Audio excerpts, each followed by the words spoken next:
Assalamualaikum warahmatullahi wabarakatuh. Perkenalkan, nama saya Alpitu Jendrik Sutanto dari Prodi Teknik Industri angkatan 2022. NIM saya 1142203. Saya akan menjelaskan tentang perbandingan teori tata letak James Apple dan Richard Mudhar.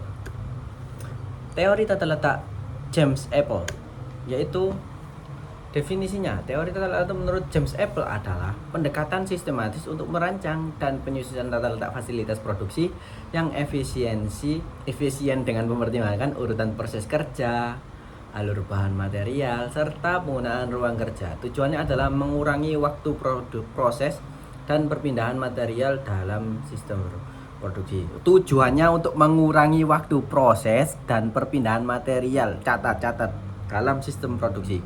Oke, langkahnya satu, yaitu menentukan produk dan proses produksi. Dengan cara apa menentukan produk dan proses produksi? Yaitu dengan cara mengidentifikasi jenis produk atau jasa yang dihasilkan. Dan dua, menentukan urutan proses produksi atau routing proses. Routing ini gitu. Nah, yang nomor dua, membuat flow process chart. Oke, ini kayak PCC gitu. Menyusun alur kegiatan dan dari awal hingga akhir lengkap dengan simbol operasi, transportasi, infeksi, dan lain-lain. Jadi flow of process chart itu ya 11-12 sama OPC itu loh ya. Operating process chart. Ya, ini cuma ganti flow. Waduh ya aslinya.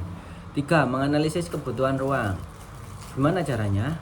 Menentukan luas ruangan yang dibutuhkan tiap proses berdasarkan kapasitas dan peralatannya. Nomor 4, hubungan antar proses. Dengan cara menghubungkan urutan proses dan menentukan hubungan logis antar area kerja. Nomor 5, membuat alternatif layout. Dengan cara menyusun beberapa alternatif tata letak berdasarkan flow dan kebutuhan ruang.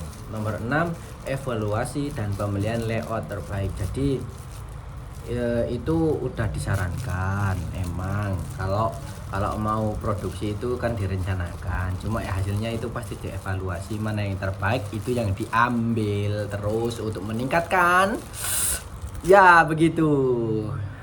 Untuk meningkatkan apa? Produktivitas kinerja. Dengan cara apa? Contoh implementasinya.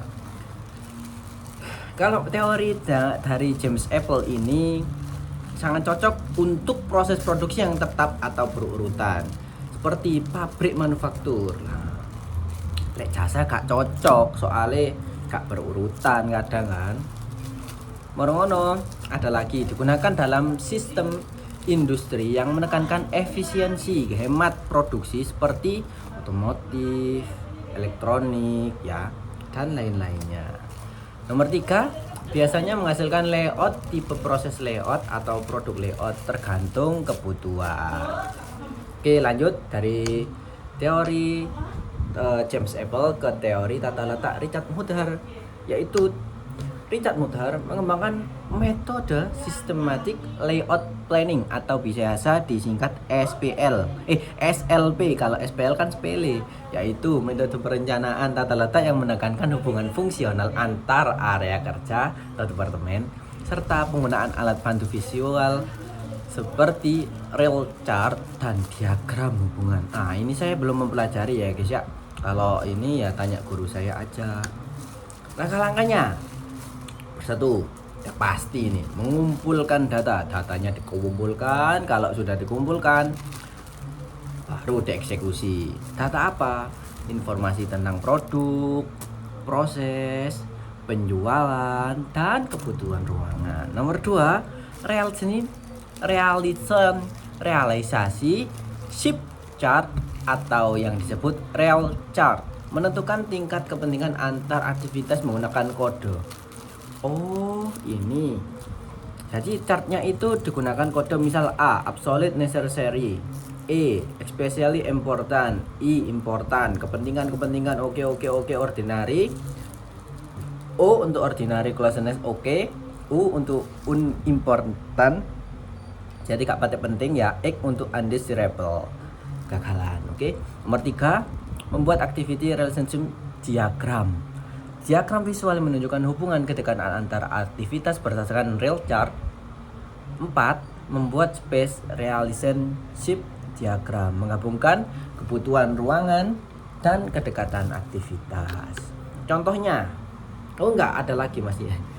Saya kok kupu banget sih, ini selak dinteni hari-hari soalnya. Langkah-langkahnya, yang kelima. Masih ada telepon guys. Menyusun alternatif layout berdasarkan hubungan kebutuhan ruangan dan aliran proses. Ini Mas Yu, minta tolong diangkat Mas Yu. Ya kan, sudah di depan kayaknya. Evaluasi dan pemilihan tata letak. Menilai dan memilih tata letak terbaik berdasarkan efisiensi, biaya, dan keamanan. Ya gitu ya guys ya.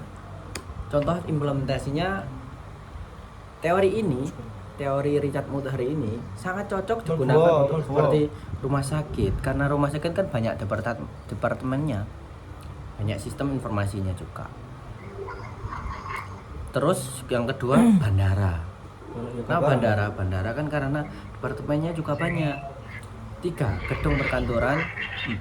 Pabrik dengan banyak produk variasi, jadi macam-macam variasi. Contohnya pabrik ini Unilever, ada sabun batang, ada odol, ada sampo, kayak gitu ya, bervariasi produk. Ya oke, sekian dari saya. Apabila ada kurangnya saya mohon maaf, karena al-insanu mahallul khata' wan nisyan, manusia adalah tempatnya salah dan lupa. Wassalamualaikum warahmatullahi wabarakatuh.